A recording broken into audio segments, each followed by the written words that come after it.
Bueno, buenas tardes. Nosotros somos el equipo número 2 y les vamos a hablar acerca de la obesidad y manejo del peso para la prevención y tratamiento de la diabetes mellitus tipo 2.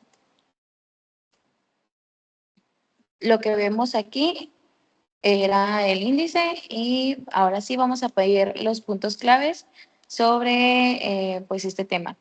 Para empezar, necesitamos definir qué es obesidad y qué es diabetes mellitus tipo 2. Para esto, la obesidad es la acumulación anormal o excesiva de grasa que puede ser perjudicial para la salud. Tenemos una clasificación de la OMS. En esta, más que nada, me gustaría mencionar lo que es la obesidad grado 1, grado 2 y grado 3.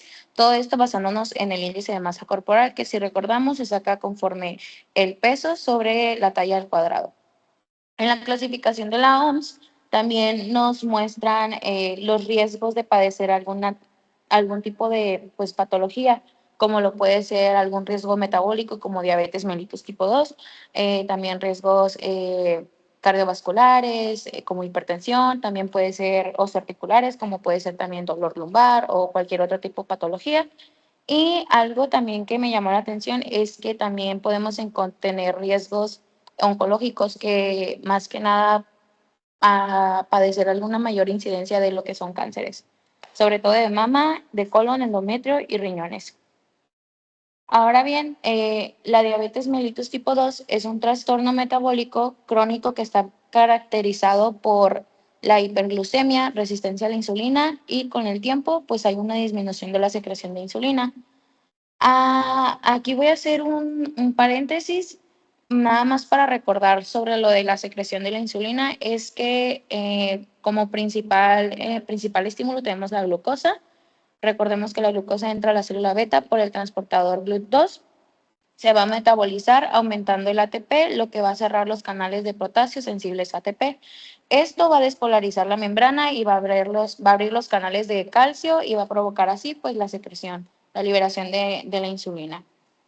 Ahora sí, volviendo otra vez al concepto de diabetes mellitus, es decir, esta enfermedad es una enfermedad crónica en la que el cuerpo no va a producir la suficiente insulina o bien no va a poder usarla de manera eficaz o de manera correcta. Para esto vamos a hacer una relación de lo que es la obesidad y la diabetes mellitus 2.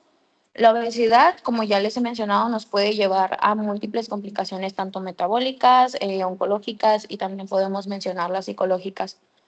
Esta obesidad aumenta el riesgo de desarrollar lo que es la diabetes mellitus tipo 2 y al tratar la obesidad podemos mejorar lo que es el control glucémico.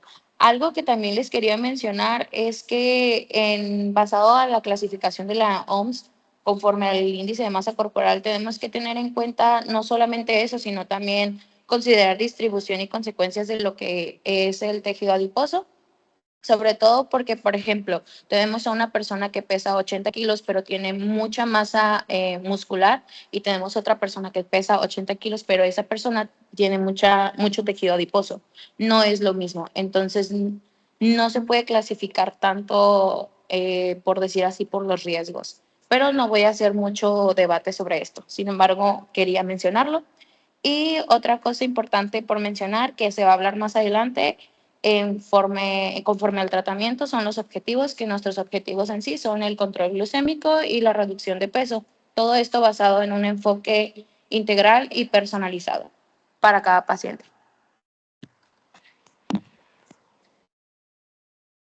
A continuación, vamos a ver más que nada lo que es la nutrición, actividad física e intervención conductual, porque como bien había mencionado el doctor ahorita, no solo basta con tratamiento farmacológico, sino que también se tienen que cambiar muchos hábitos, en especial pues acciones de estilo de vida.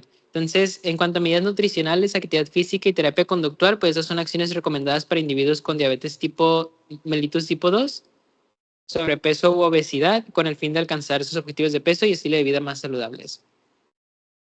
En cuanto a medidas nutricionales, empezamos que para una pérdida de peso significativa con programas de cambio de estilo de vida, es recomendable crear un déficit calórico de 500 a 700 kilocalorías por día. Como también había mencionado el doctor, este es un acercamiento que vamos a hacer con ayuda a otros profesionales, sin embargo, pues es importante que nosotros también más o menos sepamos a lo que va a estar expuesto a nuestro paciente.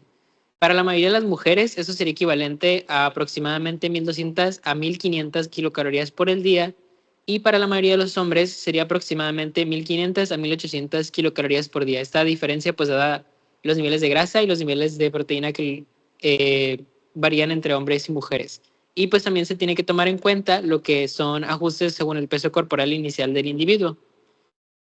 Otro aspecto que cabe destacar es el beneficios clínicos de la pérdida de peso. Normalmente se van a empezar a manifestar cuando se empiece a perder el peso del 3% o más, de forma que las metas de pérdida de peso más intensivas pueden alcanzar beneficios pues, de una forma más rápida, pero tienen que realizarse con precaución. En cuanto a las intervenciones nutricionales, también pueden crear un déficit calórico suficiente para promover la pérdida de peso de diversas formas. Las dos formas más utilizadas por varios profesionales son los cambios en el consumo de macronutrientes y utilizar planes en los que se sustituyan alimentos por otros. Ok, también se menciona lo que son las opciones específicas de nutrición y estilo de vida, que estas se deben de basar en el estado de salud del individuo, de forma que no solo tenemos que considerar cuestiones de salud o consideraciones clínicas, sino que también tenemos que considerar cuestiones de determinantes sociales de la salud, las preferencias del paciente, al igual que circunstancias personales y culturales que pues afecten lo que son los hábitos de alimentación y su comportamiento.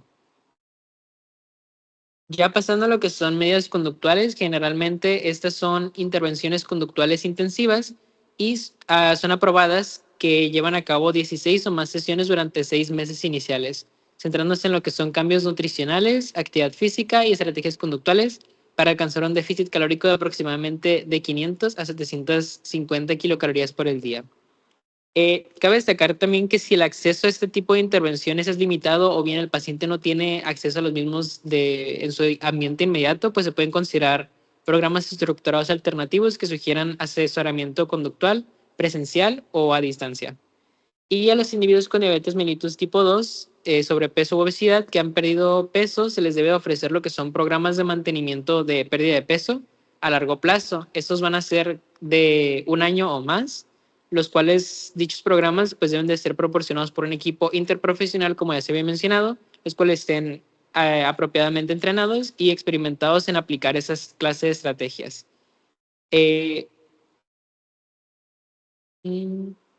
Igualmente es importante mencionar que los programas de mantenimiento de pérdida de peso deben de incluir al menos un contacto mensual con los profesionales capacitados y centrarse en el seguimiento continuo de la pérdida de peso, o bien darle al paciente estrategias de automonitoreo, que esas incluirían más que nada cuestiones de conteo de alimentos y las bebidas que se consumen, o bien también recomendar lo que es la actividad física de 200 a 300 minutos por semana.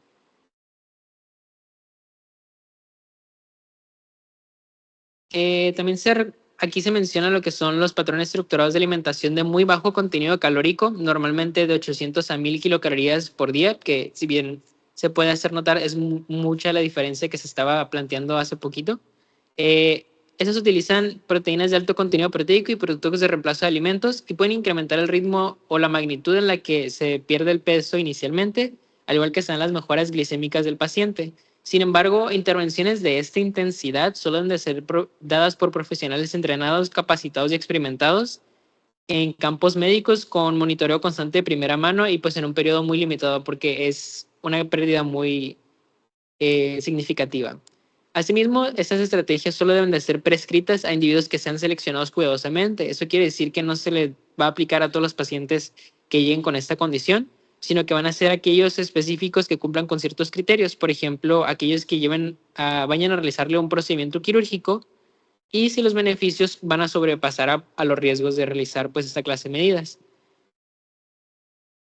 Y debido a que ganar peso es común, dichas intervenciones, a pesar de que pues, se considere lo que es medidas quirúrgicas, también se debe de incluir, incluso después de la cirugía, estrategias de mantenimiento de peso a largo plazo y pues asesorar al paciente para que se mantenga perdiendo peso y cambiando sus hábitos para que pues, sea efectivo el tratamiento.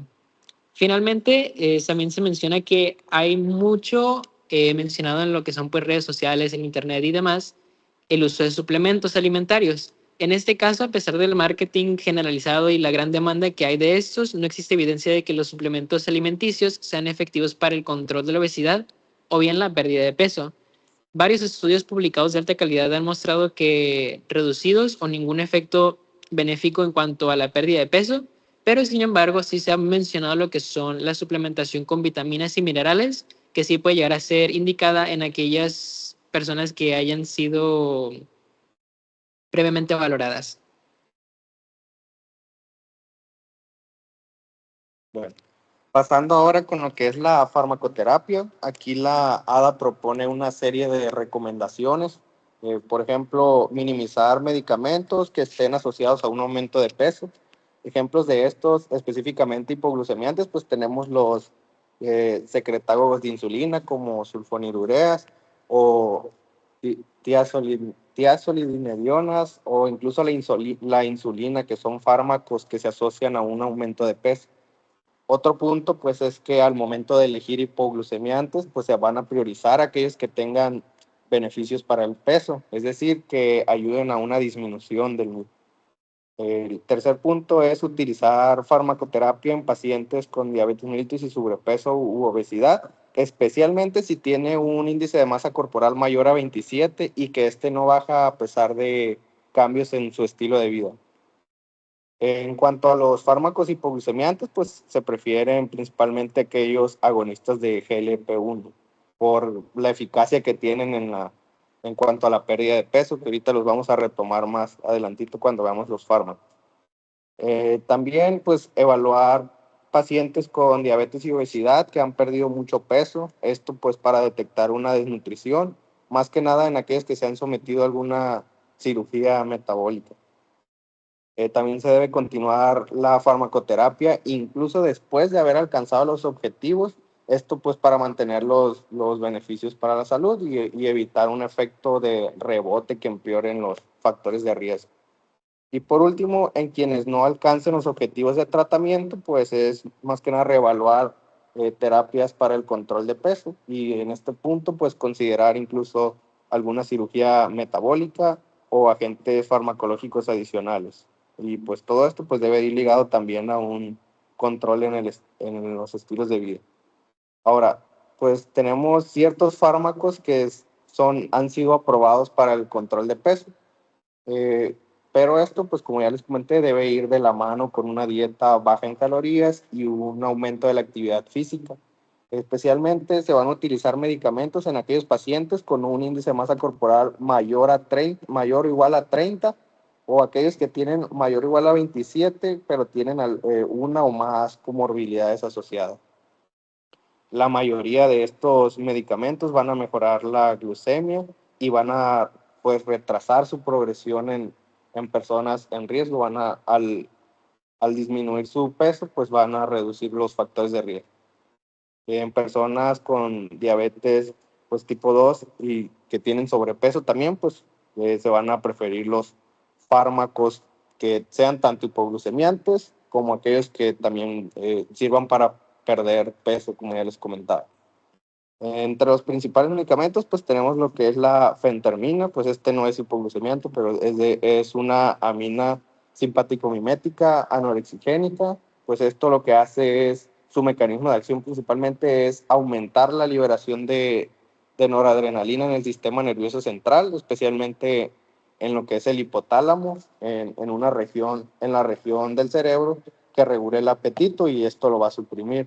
La pérdida de peso, pues al administrarse 15 miligramos al día, pues se pierden aproximadamente 7.4% y al administrarse 7.5 miligramos al día, pues 6.6%, esto en un plazo de 28 semanas.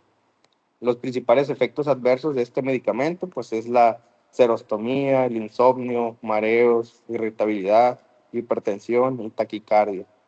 Como consideraciones, pues tenemos que tomar en cuenta que pues este no se debe dar con inhibidores de la monoaminoxidasa en pacientes con glaucoma y se debe tener precaución cuando existen enfermedades cardiovasculares.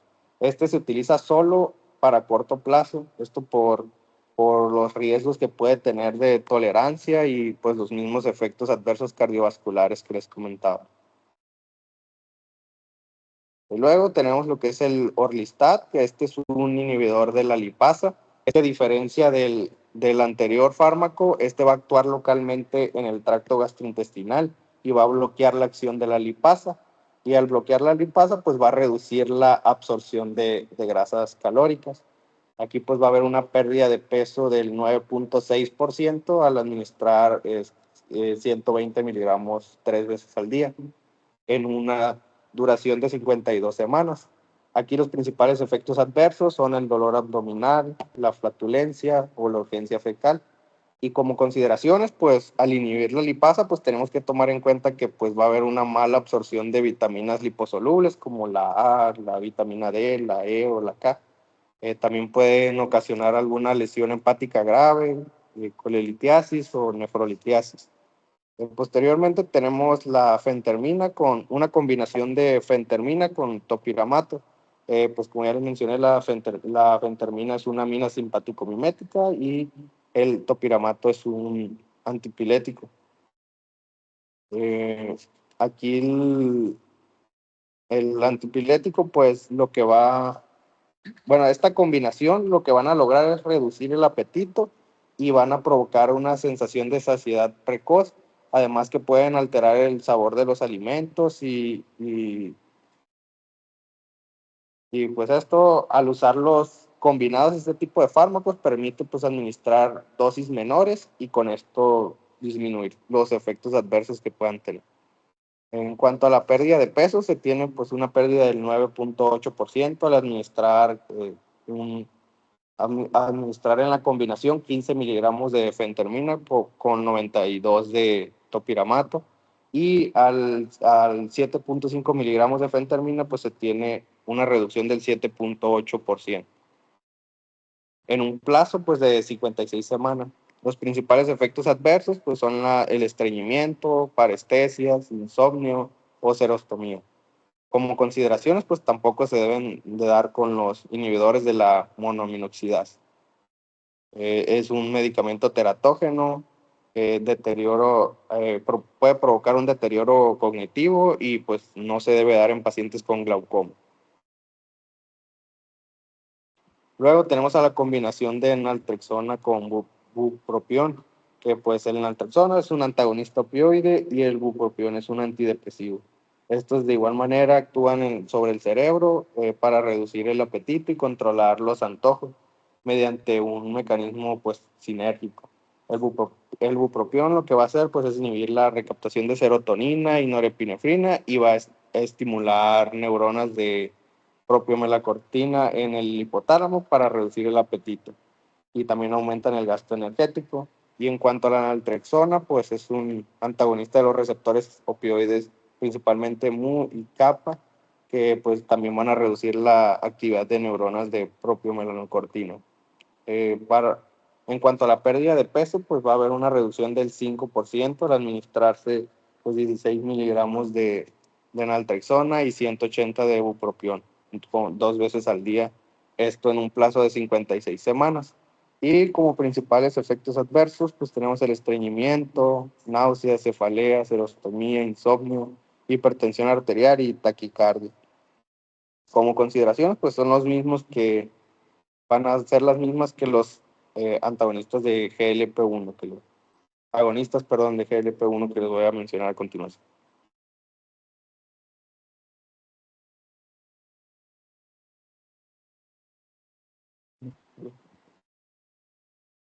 Tenemos lo que es la tirzepatida, que es su mecanismo de acción.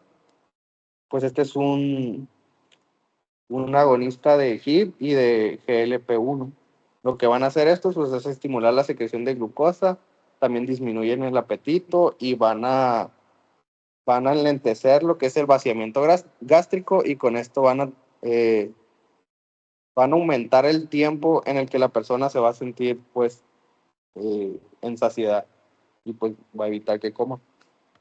En cuanto a la pérdida de peso, pues al administrar 15 miligramos a la semana pues, se tiene una pérdida del 14.7% y al administrar 10 miligramos una pérdida del 12.8% en un plazo de 72 semanas.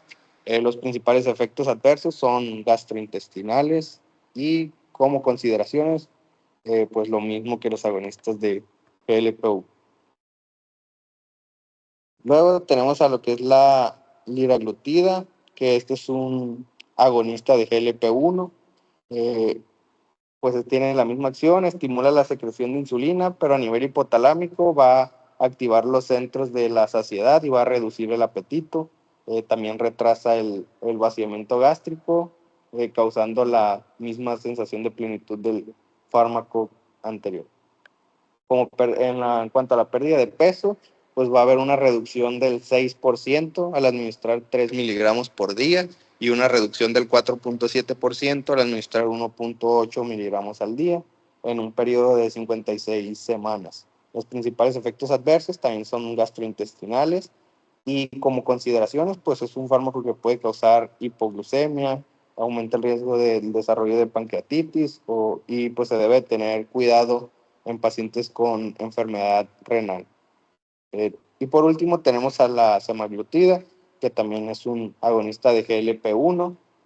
En cuanto a la pérdida de peso, pues hay una reducción del 9.6% cuando se administran 2.4 miligramos a la semana. Y cuando se administra 1 miligramo, pues hay una reducción del 7%. Esto en un periodo de 56 semanas también. Los efectos adversos igual son gastrointestinales.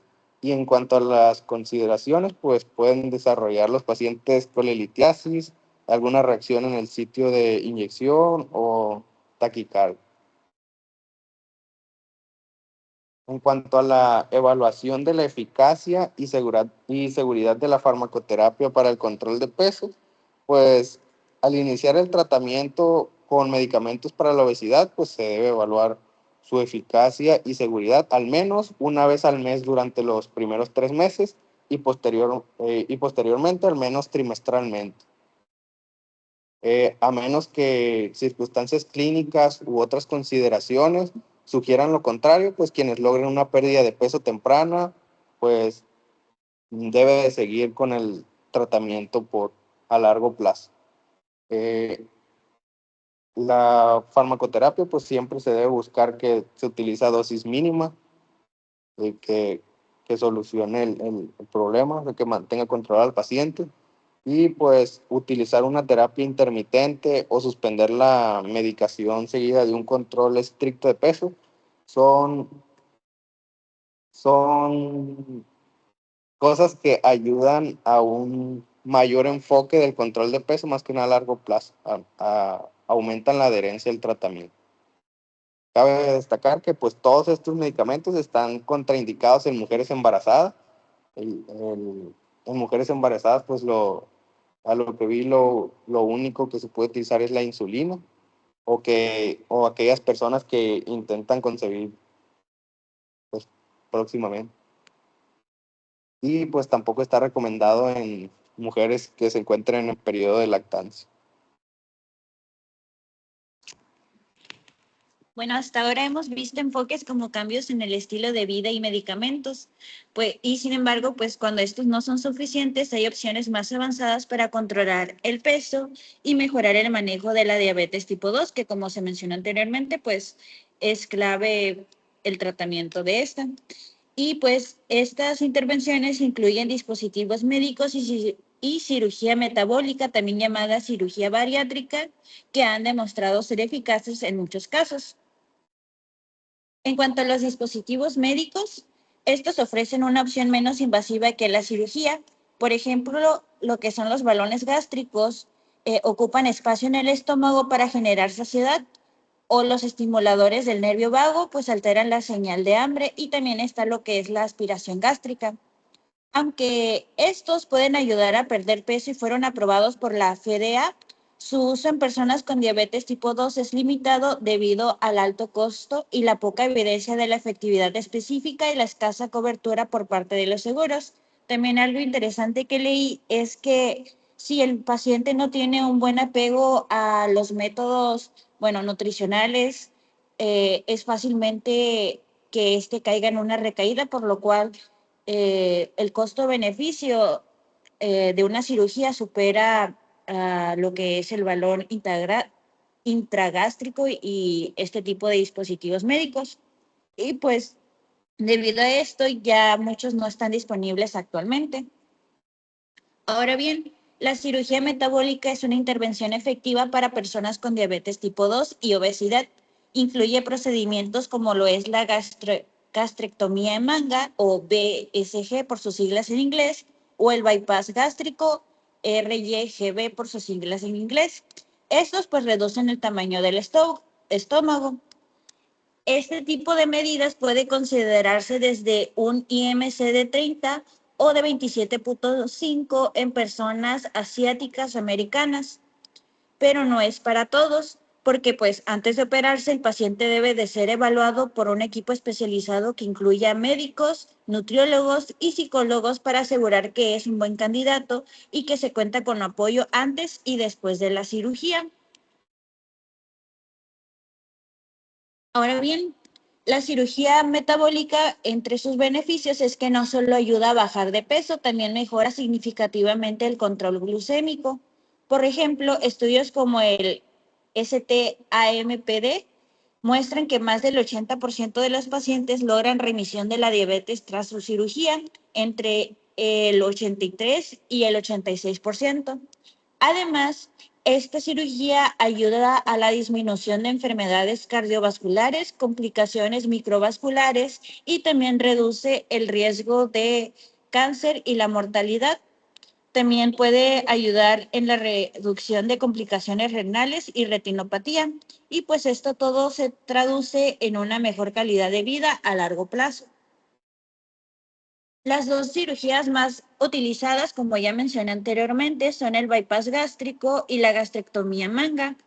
El bypass suele ser más eficaz para perder peso y mantener la remisión de la diabetes, pero también es más complejo. De hecho, se menciona que tiene una mayor pérdida a los 5 años del 24.1% del peso y la remisión de la diabetes en un 86.1%. Y también tiene la ventaja que tiene una menor tasa de recaída en la diabetes. Por su parte, la gastrectomía manga es menos invasiva con buenos resultados. Esto no significa que uno pues vaya a ser mejor, porque también la gastrectomía en manga tiene unos efectos duraderos, pero ligeramente menores, con una remisión del 83%. Entonces, para elegir uno u otro, otra medida, se debe utilizar pues la personalización del tratamiento según el paciente. Y algo de estas cirugías es que ambas alteran hormonas intestinales que mejoran la glucosa. En cuanto, pues ya mencionamos que los beneficios son grandes, pero hay que recordar que las cirugías no están exentas de riesgos. A corto plazo, las complicaciones son poco frecuentes, de entre 2 a 6%. Son el que haya alguna complicación mayor y en cuanto a mortalidad es menor al 0.5%. Sin embargo, los riesgos a largo plazo son déficit de vitaminas, minerales, anemia, osteoporosis. También se puede presentar hipoglucemia o también denominado síndrome de Dumping o hipoglucemia tardía. También puede haber trastornos psicológicos o recaídas. Por lo tanto, se requiere que haya un seguimiento estrecho con el equipo de salud, suplementación de por vida y contar con apoyo psicológico y nutricional si es necesario. Y el éxito pues de la cirugía depende pues mucho de la persona que la haga, pero también del estado mental del paciente y del acompañamiento que tenga post cirugía. Y pues ya complementando la cirugía, no hay evidencia definitiva que respalde el uso rutinario de terapias hormonales, pero se puede utilizar agonistas del GLP-1 antes o después de la cirugía metabólica, como lo es la liraglutida. Estos, pues, en personas con IMC mayor a 50 pueden ayudar a perder peso antes de la cirugía sin aumentar los riesgos de esta. Y también pueden ser útiles después de la cirugía si el paciente deja de perder peso o recupera peso como una alternativa a una segunda cirugía. Pero pues aún así, como comenté anteriormente, Faltan estudios sobre sus efectos a largo plazo, especialmente tras suspender el tratamiento. Y eso sería todo por nuestra parte. Gracias.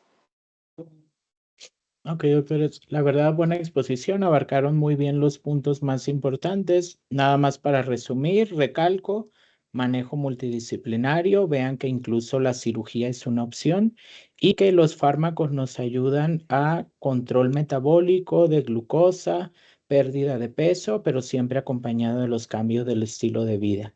Hay estudios actuales donde estos fármacos se probaron en tratamientos de mínimo 1 año o un poco más y ya se vio que cuando el paciente suspende el tratamiento vuelve a subir de peso. Por eso es que todavía está por verse cuál es el tiempo ideal de tratamiento. Son preguntas que se están estudiando y tal vez próximamente tengamos esta respuesta.